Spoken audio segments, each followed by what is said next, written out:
welcome everyone. Thanks for joining us on today's community call. We are excited to have Adele Cehrs and Chip Massey with us to discuss crisis communication, conflict de-escalation, and how those things relate to your businesses and navigating reopening. So I'll just go through a really quick Zoom tutorial and the ground rules as always, introduce our speakers, and then they'll take it away from there. So in order to get the most out of today's call, if you would like to jump in, you are always welcome to raise your hand to ask verbal questions or make comments in real time. Chip and Adele have let us know that they would really love for this to be interactive. So if during their presentation you have a question that you want to jump in and ask, feel free to raise your hand. You can also type in questions into the Q&A box, which would be then added to the queue for Garnet and I to ask at the end of the presentation today. And for other comments and chatter, feel free to use the chat box. So as always, the ground rules, just to be polite and respectful, no personal political commentary. If you do raise your hand to speak, please try to limit your comments to 2 minutes.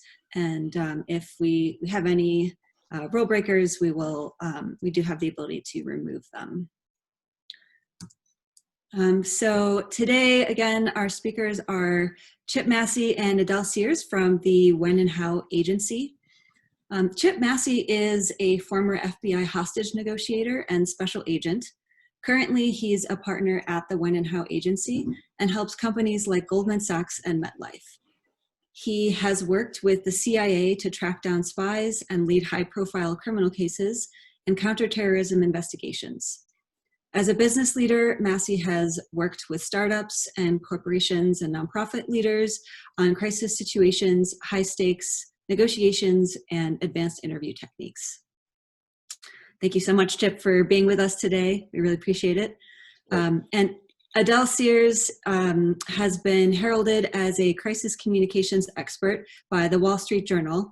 She has worked with high-profile clients like Vice President Joe Biden, the CEO of Lockheed Martin, Marilyn Houston, and the owner of the Washington Monumental Sports, Ted Leonsis.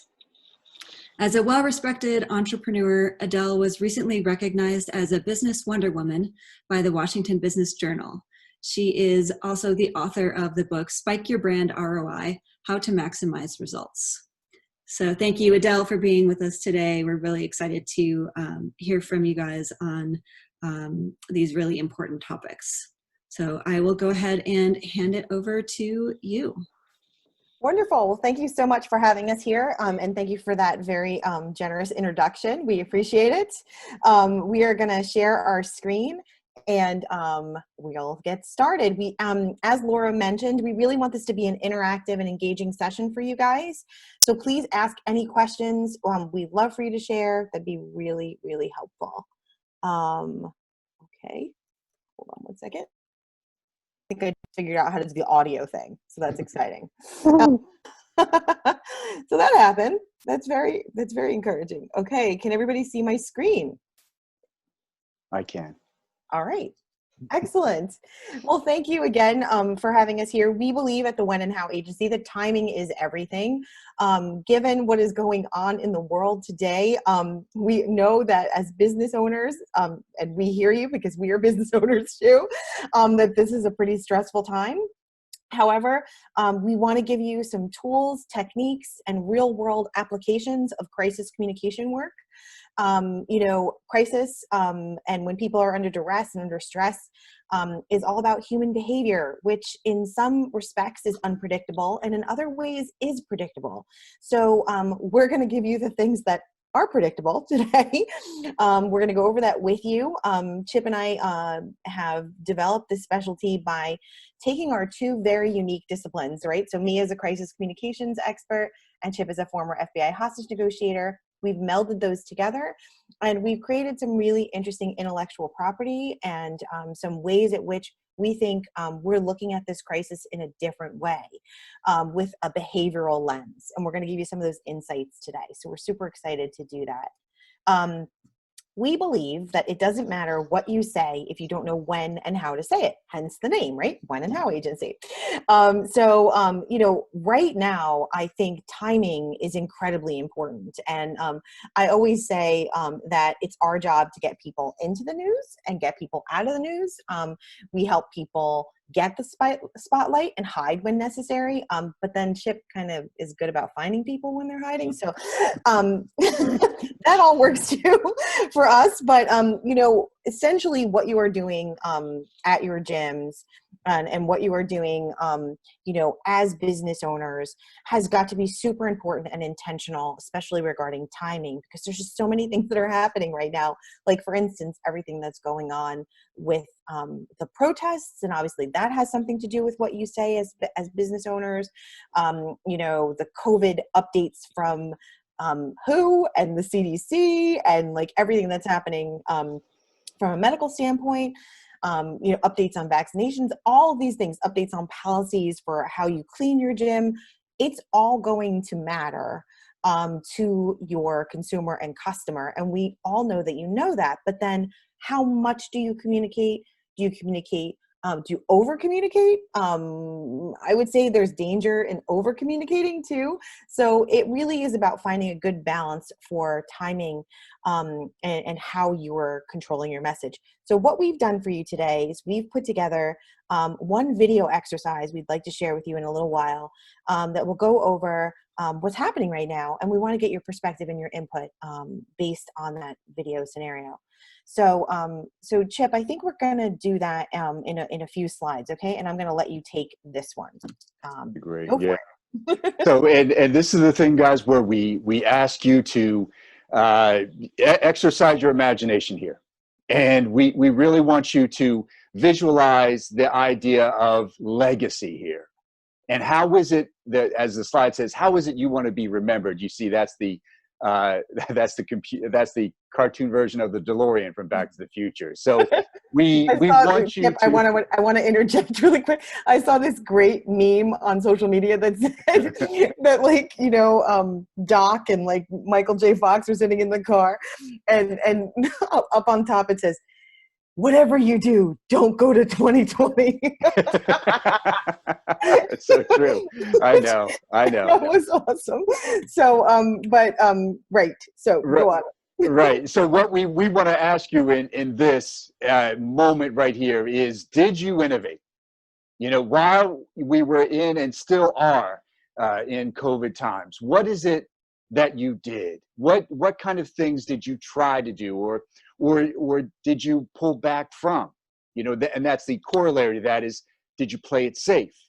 And if so, what do you think held you back? And if you could just throw in the chat, anything that you did that you thought was innovative, maybe a little bit risky for you. And if you, the opposite of that, the converse is, did you pull back and maybe why? Anything like that, it would be great. But this is what we want you to think about in this time right now.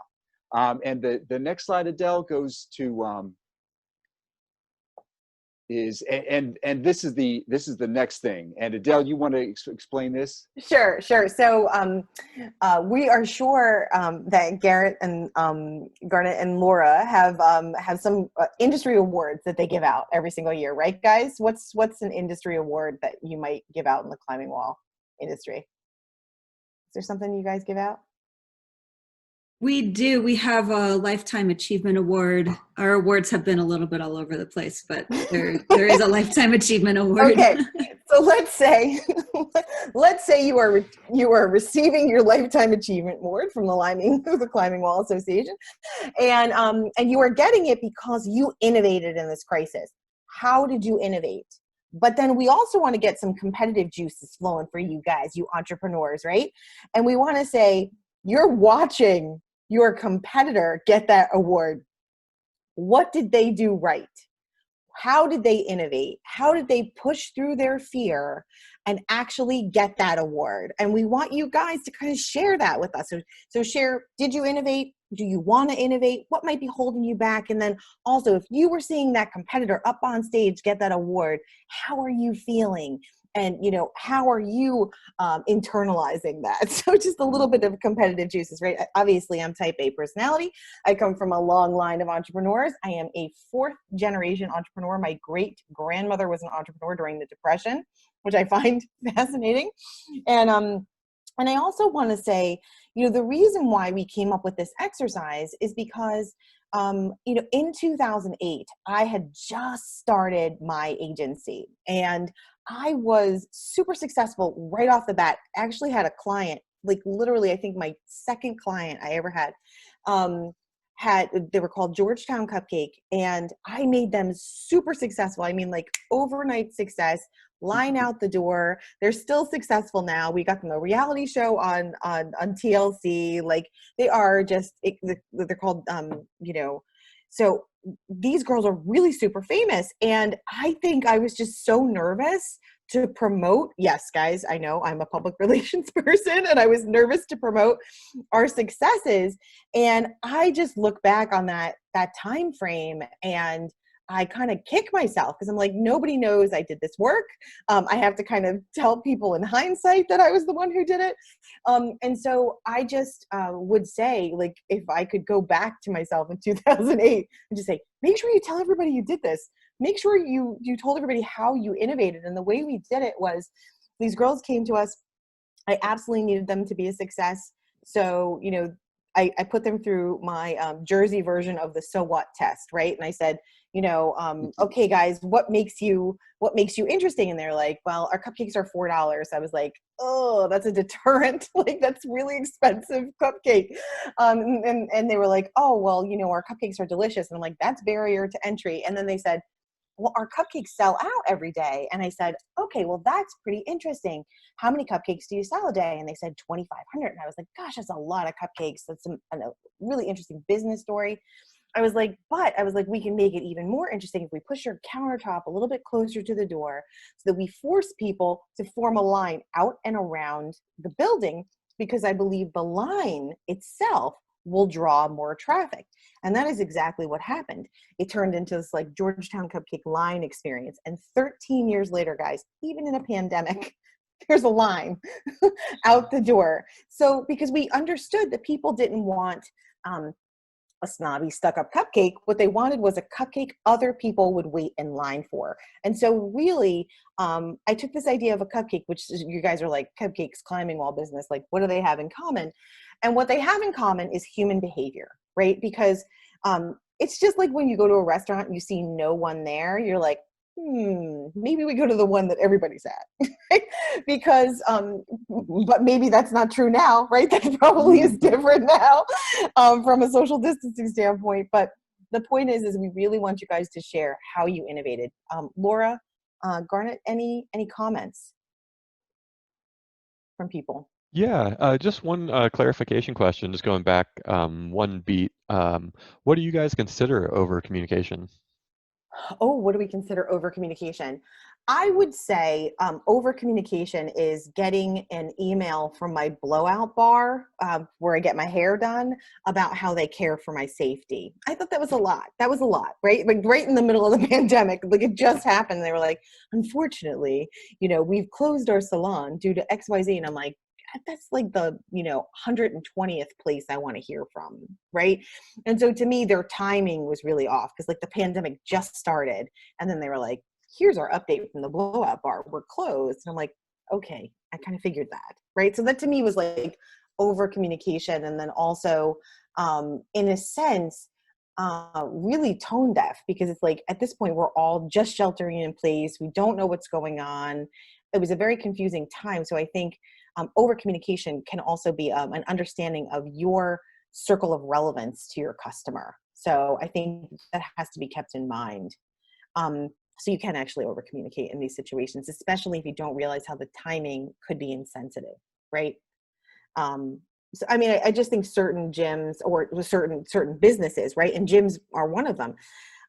shouldn't necessarily comment about everything. They should comment when the time is right. And getting a feel for what your customers want, I think, is a matter of doing deep listening, which is something we're going to talk about in the next few slides. Any other comments on the innovation or what people might have done from an innovation standpoint? Yeah, let's leave that open to you guys. Throw something in the chat or the question and answer box if there's any thing around innovation that you're especially proud of or thought that someone did well. Okay, cool. We're going to move right along, and we're going to go to this is the idea behind my book, which is it's called Spike Your Brand. And essentially, I believe that businesses are only really relevant to their customers a couple of times a year, right? Like I think it's the relevancy is something like 3 to 5 times a year. And what I would say is right now, climbing wall gyms have a really interesting place in consumer consciousness, because what you can be right now to your consumer is you could be the replacement of the third place. And what I mean by that, this third place concept is this idea of, you go home, work, and then the third place has typically been something like a Starbucks, right? Because it creates community and it creates a place where people can stop over, and sort of be themselves and be comfortable being part of the community. I believe if you guys position yourselves well with whatever reopening strategy you may have, if you position yourself well, you could be a third place for people during the pandemic, right? You literally can. And or also as the pandemic starts to clear, you can start to be a replacement for that third place, but you have to do it in a way where people feel like they are comfortable, that you've done the necessary checks and balances with cleaning, with policies, with social distancing, that your facility is at peak cleanliness. I think there has to be a level of reassurance that you have to give people, and this is where communications is really clear, right? And what I want to say from an over communication standpoint is most businesses don't over communicate; they just communicate at the wrong time. Right? So just a little bit of a clarification there. But what I want you guys to be thinking about is, how do you provide real reassurance for your customer that your place could be their next third place? And that could be really powerful, because if you can do that, you can create trust, you can create a community where maybe it wasn't there before. Your place can be something people remember as a bright spot in this really chaotic time for them. It can really help solidify your relationship with your consumer. So just something to think about as far as that third place concept. Chip, can you talk about this report we developed? Yeah, guys, and this is this is really fresh off the press. For those of you who are interested in how your business intersects with the pandemic, that is any kind of event, any kind of crisis event, really. There's also, as you guys have heard, never waste a good crisis. This is the idea here, and that we've identified 8 specific pandemic profit patterns that you guys can use as and take hold of and insert as an overlay in your business, because truly this is an opportunity. This is an opportunity for you to engage your current customers, to bring in that loyalty. We're hearing great things about you guys, by the way, in your gyms. We know that some people have paid ahead to reestablish their membership, even though they didn't have access to your gym. So there is clearly a community here, and I think this is the kind of thing that would just naturally push out. People want to be a part of positive things. They want to see engagement. They want to see people where hey, like on Cheers, there was an old TV show called Cheers, where everybody knew your name, right, when you went in there. So this is something that you can actually download and take a look at. And we encourage you to to engage with us about this. Yeah. So really quickly, what we're going to do is take you guys through a video scenario that's all about what's happening in COVID. Okay. All right. Let me do that real quick. Chip, can you talk a little bit about maybe some of the listening strategies? Yeah, guys, and we know that much of what you do right now, you know, and some of the concerns are when people come in, they're stressed. And I know from talking to some of you is that the idea is that you have people with different kind of expectations about what they're looking to experience when they come into your gym. So I know that face covering is going to be mandatory for most of you. And how do you make sure that people adhere to that? You know, that you're going to be dealing with maybe some people that are very stressed and they might want to push, you know, blow by you for some of the rules, you know, advanced techniques that you don't allow and so forth. So here's the thing that will firmly engage yourself rather with these people. And it's all about forensic listening. What we mean by that, guys, is dialing in deep into that person, hearing them. When somebody comes into your gym, and if you're feeling that you're picking up stress from them, there's two things that we want you to do. One is that we want you to listen to the concerns. Just let them flow. You know, say, hey, I'm sorry, but you've got to wear a mask here. Well, I don't want to wear a mask. You know, blah, blah, blah. Okay. And I'm sorry that you don't want to wear a mask. And here's why. You know, first let them talk, let them vent, because they need to vent, right? And so your job is to be in part a sponge for that. And I'm sorry for that. But guys, this is how you get people to calm down. You know, you don't match their aggression. You just take it in. All right, okay. You're sounding very frustrated. You're sounding upset. So let that come in. And the other part is empathy. We're going to talk about that in a little bit, but we want to run this video scenario for you real quick. Here we go. Yep. Here we go, guys. And it does look like the screen share went off. It went off? Yeah. Okay. Sorry about that. Here we go. How about now? Yep. All right, we see the screen. All right, I'm going way back to the beginning, guys. Just 3 seconds ago, and here we go. We good? Yep. In the past, people relied on their routines. Getting up, commuting to work, grabbing a cup of coffee, lunch with a friend, and all-day in-person meetings. But as a global health crisis hit, it meant not just a pause in what people found to be a normal way of life, but a major shift in how they live their lives. This means a change in the way people live, and especially how people work.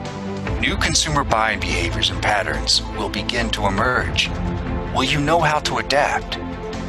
While identifying consumer behavior shifts are important, it is more important to understand where the new sources of revenue will be for business. The good news is there are patterns in human behavior. That's why we've tapped sociology professor Josh Packer to explain how rituals, group dynamics, and human behavior will change in the near and short term. There's no doubt this health crisis is going to significantly change the way we meet, connect, and work. But we all still have a lot of questions. As a leadership team, you must reshape and reform your company before the window of opportunity for change closes. The wait and see scenario. So guys, what we've done is we created this scenario. We know it is not a climbing wall scenario directly, but it is something we want you guys to be thinking about as far as this idea of inertia. So we're going to talk about what that looks like. You are a retail company on the verge of adopting a major breakthrough drone delivery system. In order to gain first mover advantage, you need to act fast. But to fund the initiative, you have to make a significant investment. This means more than a $9 million commitment in technological infrastructure, advertising, and marketing. As a member of the executive leadership team, it is your job to persuade your skeptical employees to put in more hours to make this drone delivery system a reality. Trouble is, some of your employees have already suffered a 10% pay cut, and there are grumblings among senior staff about being overworked. You start to hear things like, We should watch what other retail companies do and just wait and see if this is the right move. We can't afford to be wrong. Let's do what we've always done. Consumers will just have to adjust. Our consumers are going to shop with us, even without a drone delivery system. They always do. How do you convince your team that doing nothing is as dangerous as taking a risk? How do you change the group dynamics of fear? So let's talk about how do you change the group dynamics of fear a little bit, if we can, as a group.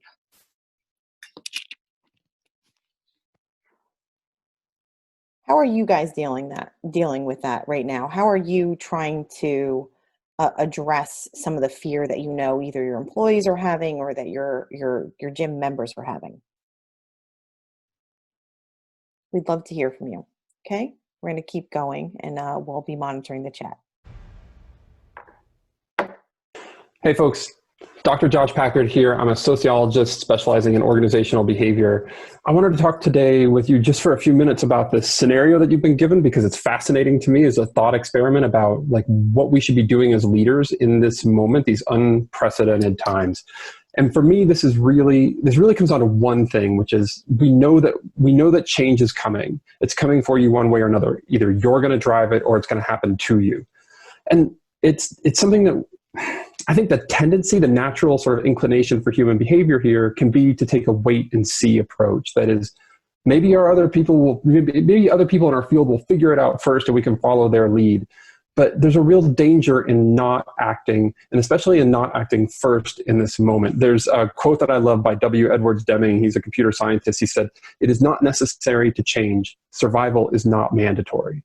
And I think that's exactly where we find ourselves right now. But there are some real barriers to change that I want to talk with you about right now. And these are not just barriers in this particular moment. These are barriers that are always present. They're just accelerated right now during this time of COVID-19. The term for it that sociologists use is called institutional isomorphism. And essentially, it's a fancy term. You don't have to know what that word means. It's a lot of syllables. But what it means is that there's an inertia inside of organizations due to a lot of different forces that compel us to stay the same unless we make radical, big, and intentional efforts to change. All right. So this is a big question, guys. How has inertia impacted your business? How has the idea that you want to slow down, you don't want things to change, you want them to remain the same, and maybe even go back to the way they were before, right? And how has that maybe stopped you from making progress in where you're going? I'd love to hear from you guys about that. All right, moving right along.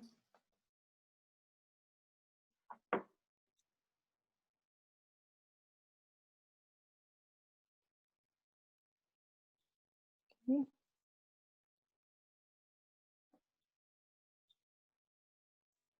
It's coming. You just fast forward that. Mm-hmm. Okay.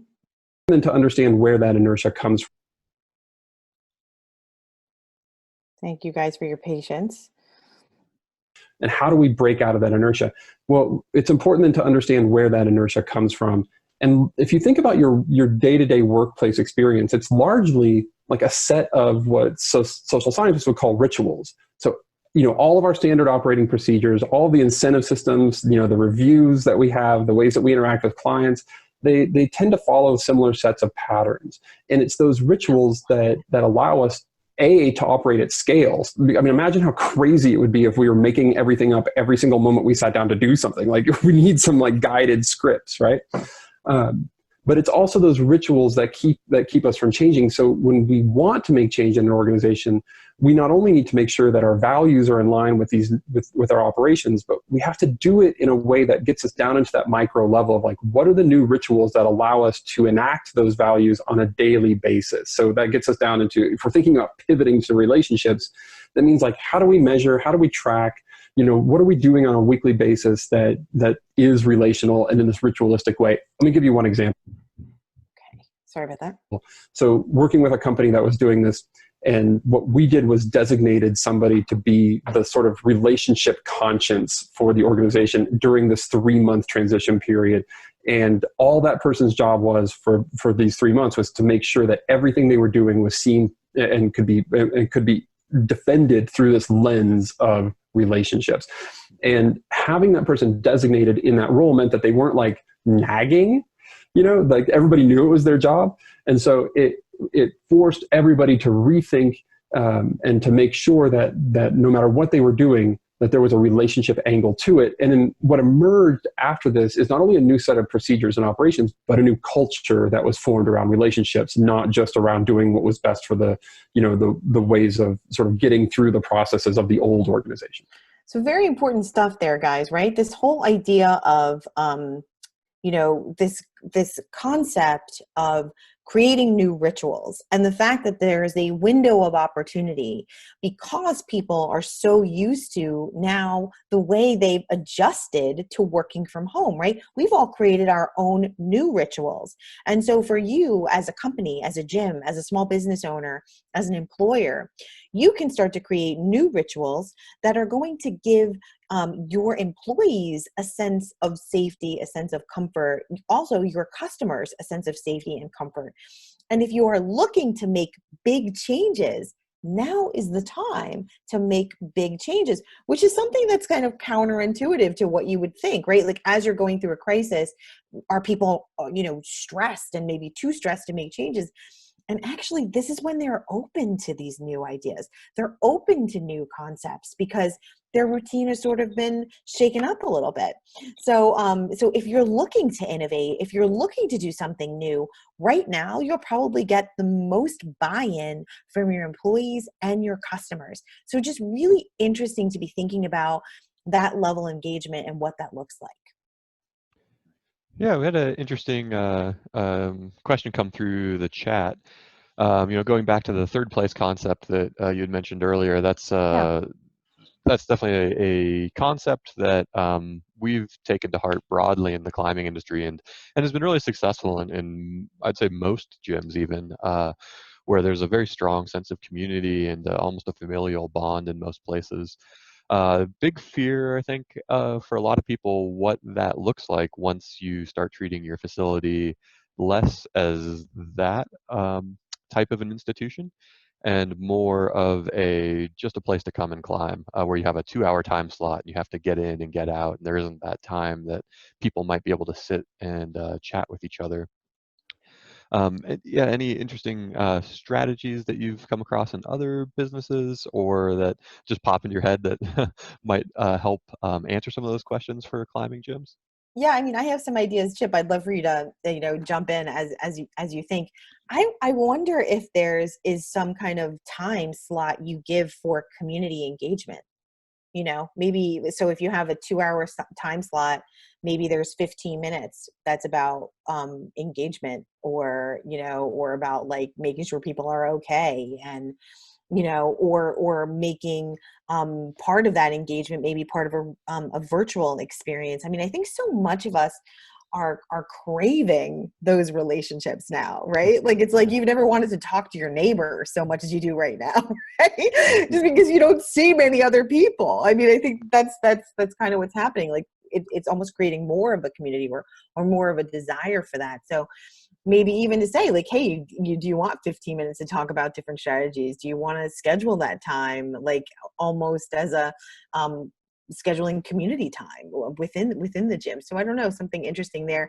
And just to let you guys know, funny enough, in a former life, before I was a journalist and before I was in Madison Avenue and owned my own firm, I actually was a certified personal trainer. I worked in many gyms for a long period of time. So I'm definitely familiar with that community feeling, because you get to know people so well. And I've known people, from 15 years ago that I'm still in contact with, just because, they were clients and they were part of my world. And I understand how close you start to become with the people who come in your gyms. So I feel like that shouldn't be something you lose. I mean, you do that in whatever way is right for your community. Maybe it's even about starting a community board to say, if you have a problem or if you need something during COVID-19, like, put it up on the board. Or do you want to socially distance climb with someone, or like, do you want a climbing partner?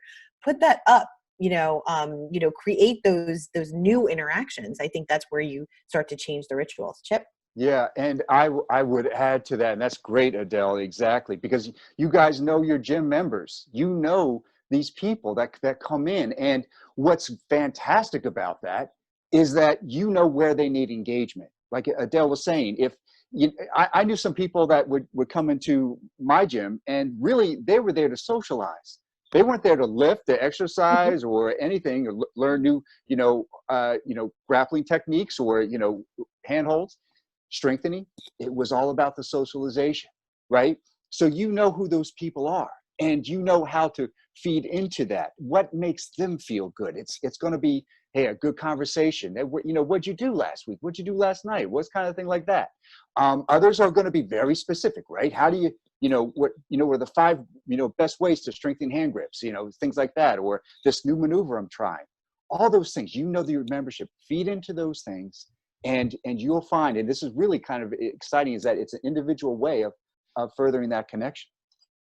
And tailoring their experience, right? Yeah, those are some really great points for specifics with our industry. One is a teaser, which thanks for giving me that little opportunity to tease this, Adele.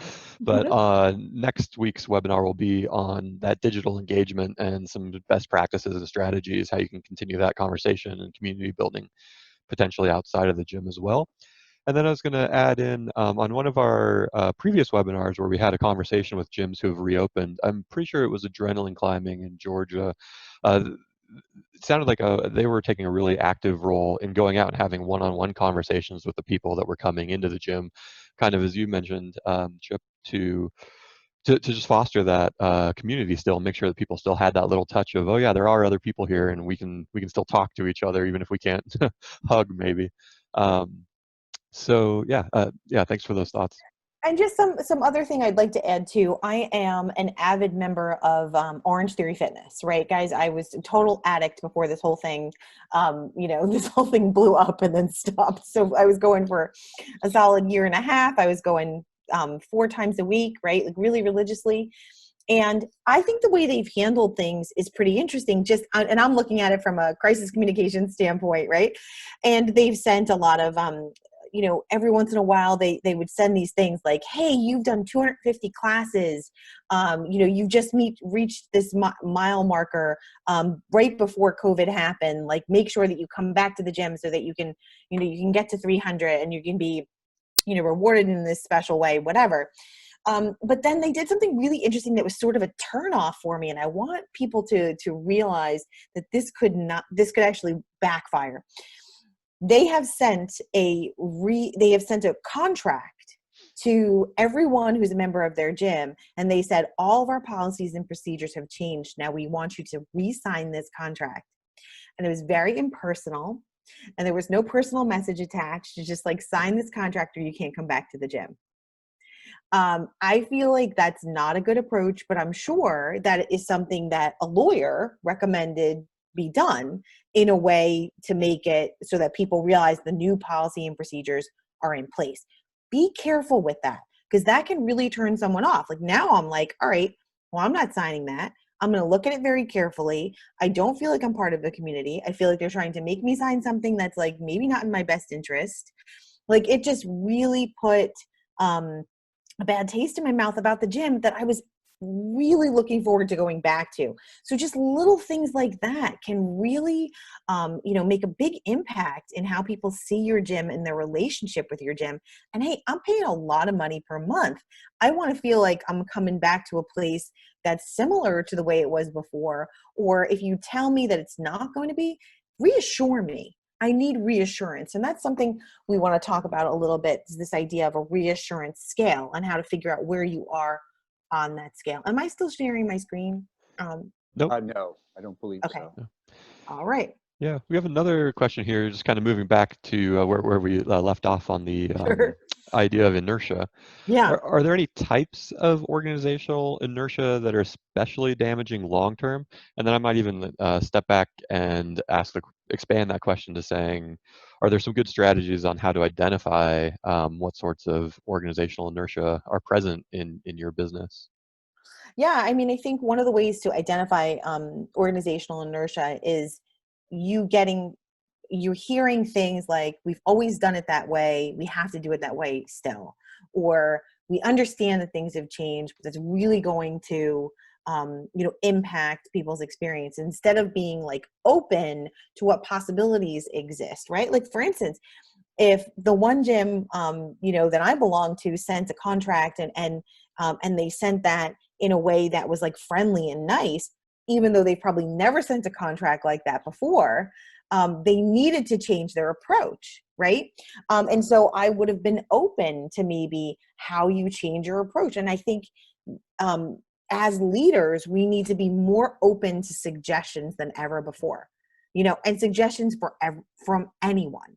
You'd be surprised where you get suggestions. I mean, it could be, it could be the intern who's there in the summer, or, the guy who greets people at the desks. He might have a better sense of what people need right now, as far as how you communicate with them. Chip? Yeah, I think, like Adele was saying, with things that come across as impersonal, like the contract she just described, how much more, meaningful would it have been if it was wrapped in, I know they sent you a t-shirt, right, Adele, Yep. for your classes? Imagine Yep. if that contract came in with enshrouded in the t-shirt that said, the gym and something of a note, like say, hey, we miss you. We're sorry we can't get together like we normally would. We're looking forward to seeing you soon. And here's something that unfortunately we got to do because the lawyers require it. It kind of makes it human again, right? Right. I think creating that human connection is so critical, even in things that should be routine otherwise, right? Because maybe that's the first interaction I've had with that gym in 3 months. So I had one interaction with them celebrating my classes, and the next one was like, sign this contract. And if you don't sign this contract, we're not going to renew your gym membership. It's like, ooh, that's such a juxtaposition, right? And so you have to remember, what was your last communication and how is your next communication impacted by that last one, right? Because that experience in general is something you have to keep in mind. Am I sharing my screen now? No, I don't believe so. Okay, No. here we go. I'm going to do it again. Yeah. All right. Okay, so moving on to our next slide, we want to talk about something that comes about a lot, especially from a behavioral science standpoint. And one of the things I think is totally missing from the conversation that's happening right now, throughout the United States, is really this idea of behavioral science. We've all been asked to stay in our home indefinitely for 3 months. And we're hearing from medical experts, we're hearing from politicians, we're hearing from our local politicians, but we're not hearing from behavioral experts on like how this is impacting us. And I think the behavioral science part of this whole thing is truly fascinating and really important for businesses to understand. So we put together, like Chip was saying before, this 8 different things that people can see, and we're going to give you a couple of them up front. And one of them is this concept of uncertainty. One of the most important things you have got to address is the uncertainty that your members are feeling right now, because they are feeling uncertain. And so there are 5 ways that are very famous and are in a very well-established and quoted behavioral science book. And here they are, this idea of harness freemium, right? And this is this concept of, maybe you guys have seen a lot of attrition through COVID-19, right? People are going to spend their money elsewhere. So you're going to have to go and get other clients, other members. One way which you might want to do this, and I know a lot of gyms do this, is this idea of free to fee, right? So it's like, we'll give you 30 days of free climbing, or we'll give you 2 free climbing experiences, and then there's a fee to adopt or join the gym, right? Something to think about. You have to think about reducing upfront costs, right? this is this idea that, you know, maybe there's a huge membership fee that comes with every climbing gym. Consider reducing that upfront cost, because that's going to maybe stop adoption if people are like, oh, you know, I really want to join this gym, but I mean, it's a pandemic. I don't know what my experience is going to be like, right? So to reduce the friction of them adopting or coming to your gym, think about reducing upfront costs.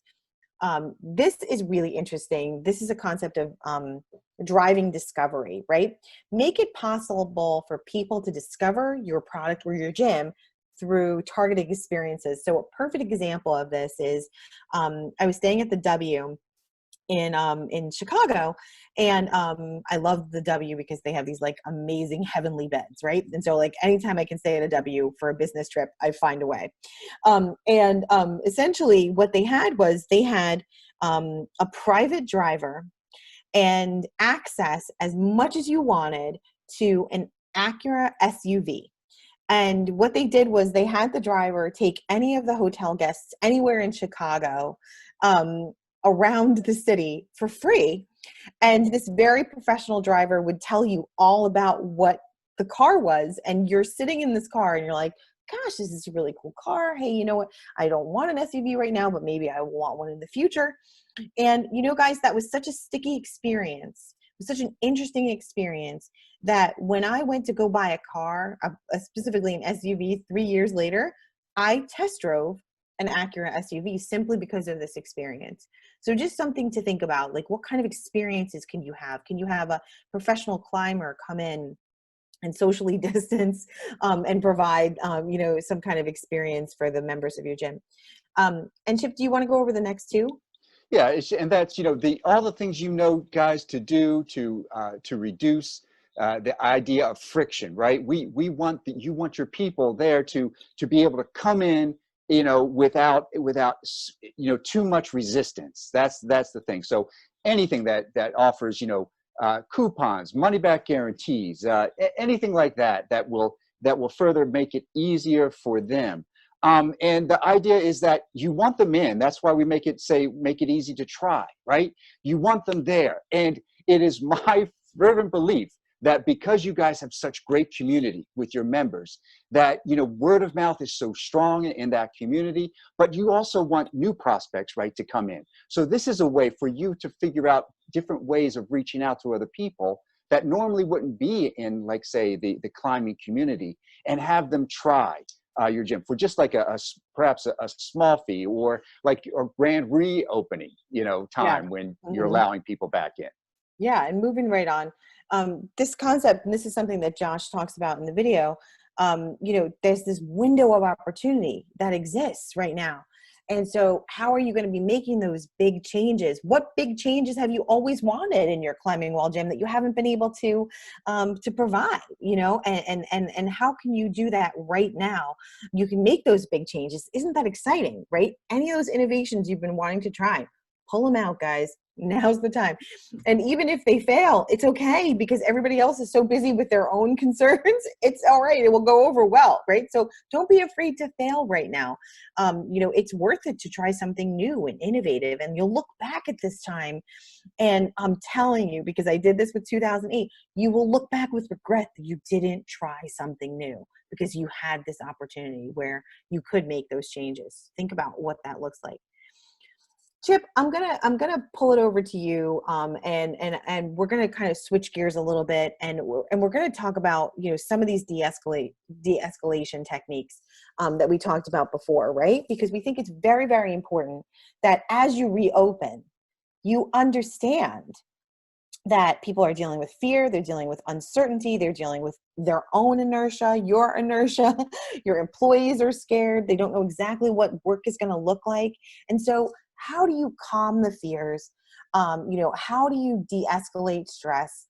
You know, one of the things we talk about is this idea of an unstated narrative. Chip, can you talk about that a little bit? Yeah, guys, and that simply is the idea, is that, you know, everyone has an idea, an opinion, and a belief about you, your business, everything in their lives, right? So here's the thing, is that we have millions of recordings in our head about every interaction that occurs in our life.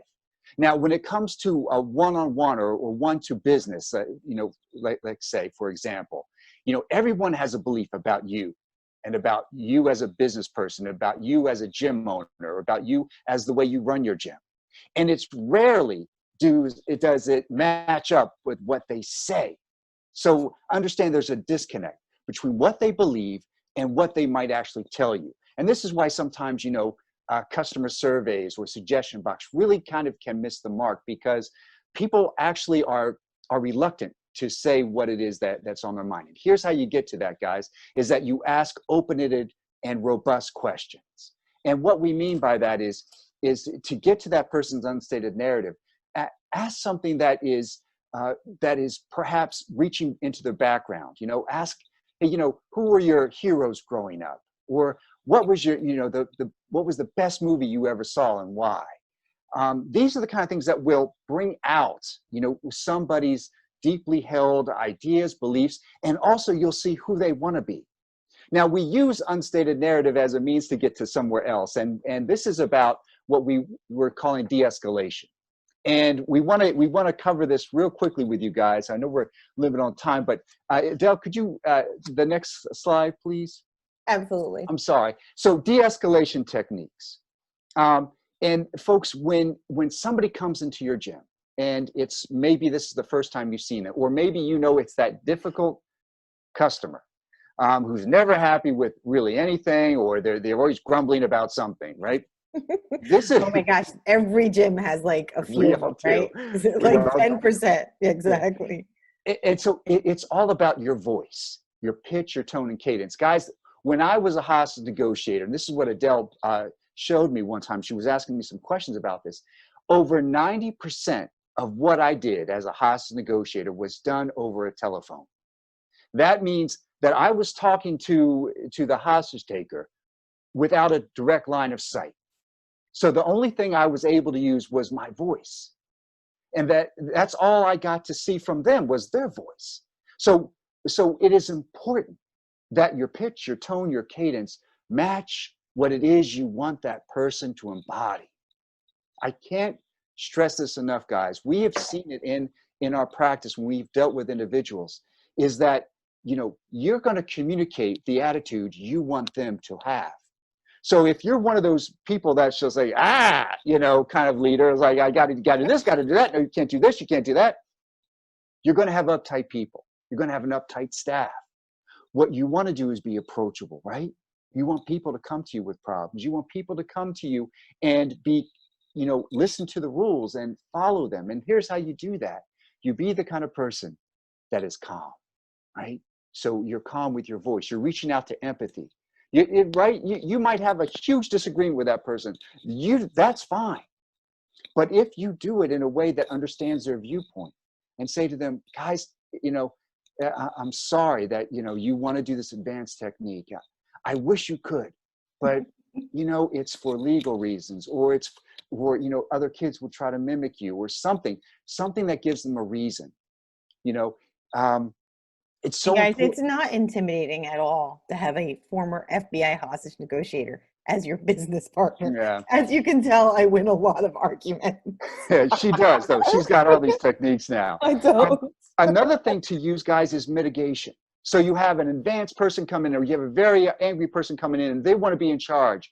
And you say to them, hey, I can see that you're an advanced climber. It's evident. You have very strong grip. I see that, and I've seen your moves before.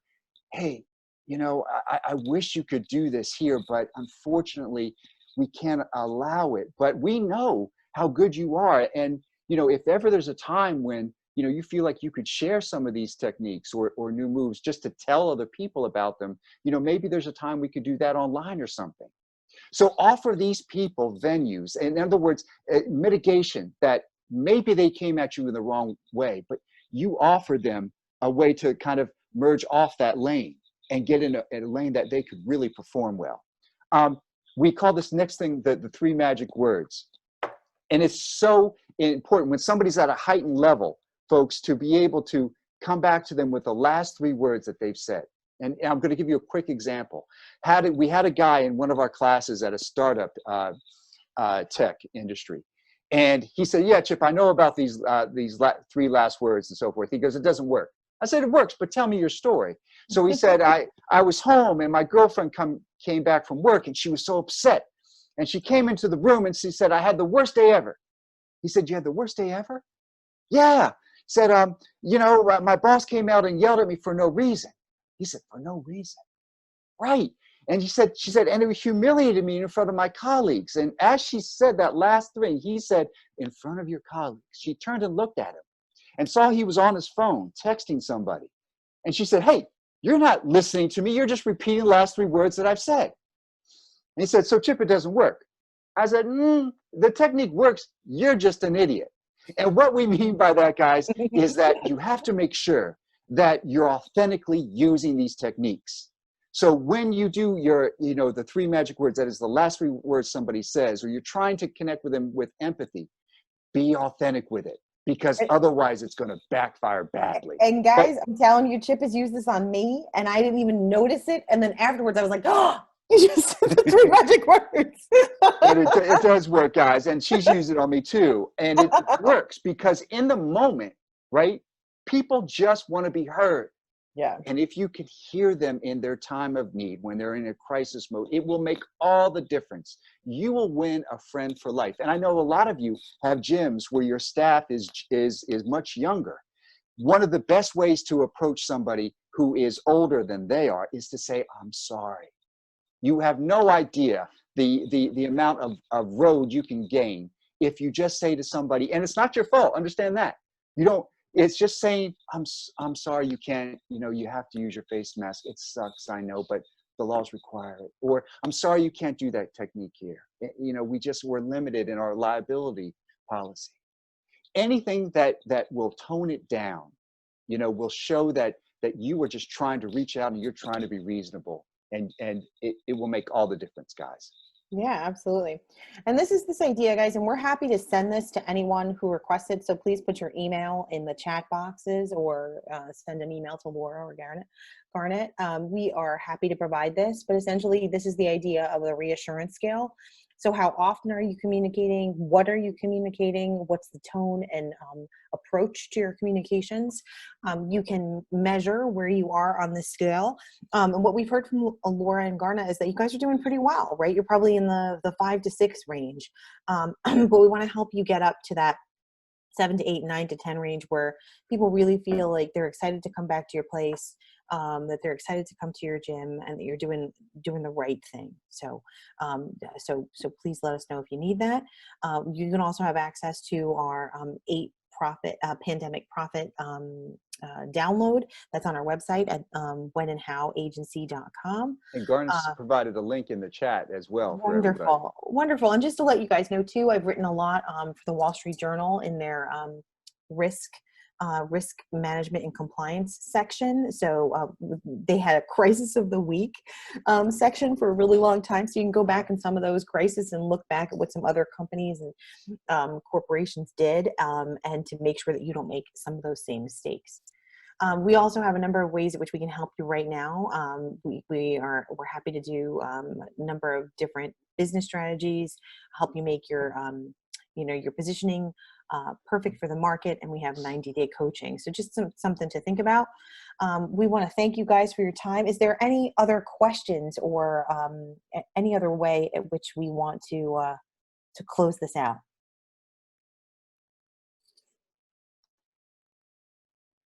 If anybody's got any questions, let us know. Hey, Garnet, I think you're muted. Thanks for that. Yeah, let's just give a little bit of time. If anyone's got questions, go ahead and throw your hand up or just type them into the question and answer box. We've got a question in there around any sorts of declines in engagement online. I think we might just get that question addressed on our next webinar, since it'll be very topical. So any questions around crisis communication, de-escalation that you guys might have? Just give you a minute or so to enter any of those in. Thank you guys for putting those 5 concepts in. So helpful. I'd also just really, I'd like to talk about this idea of crisis communications and really what crisis communications is and the importance of, even if you don't have anything to say and you know people need to hear from you in some way, you can provide reassurance in just saying this: we're working on getting you a response. We're working on updating our policies. We'll get back to you at said date. Now, here's the only caveat I would give you guys in that. Make sure that whatever date you put in, whatever time you put in, is super specific and that you absolutely follow through on the time, right? You don't want to say, we're going to update our policies and procedures and get that back to you next week, and then you do it in a month. Or you do it the day before. Whatever it is, remember, there's a certain level of trust people are having if you promise something right now, right? And as stress is heightened, people want more certainty. So remember that in any piece of communication you put out. Yeah. Well, that is an excellent segue into our next webinar, which we'll be doing this Thursday. We moved to a weekly schedule, but in light of current events, we decided to add in a second webinar this week to address some of the renewed conversation around racial justice and protests and everything that's going on in the world. So we're going to have a couple gyms who've had a really personal connection to the protests themselves, and then also kind of operate and think in this space, a few nonprofit gyms with that are very mission driven. So we'll have a conversation with them on Thursday. This is a special webinar we'll be doing on that topic. So hopefully all of you can join us and send this info along to your friends and partners as well, and other gyms that you might know. It should be a really interesting conversation, and hopefully the first of many as we continue discussions around DEI and racial justice topics in the climbing world. As I mentioned earlier, we also have that as part of our regularly scheduled programming, webinar on Tuesday coming up, and that's around the what of virtual events. That's going to be with Chloe Mandel from Mandel Experiences and George Mahaley from Story Firm. And this is the first of a two-part webinar, and we'll be talking about more details around that next Tuesday. And so that will we'll also cover some of the strategy and other topics around digital events. As always, as we keep mentioning, just reach out to us directly with any questions. If you have questions that need to get to Adele and Chip, and thank you guys so much for being with us today. You can contact us directly. We'll get that to them as well. Any questions around reopening and anything going on in the world, we're here for you. So we will see you all on Thursday, I hope, and if not then, on Tuesday on our next webinar. And have a great rest of your week. We'll talk to you soon.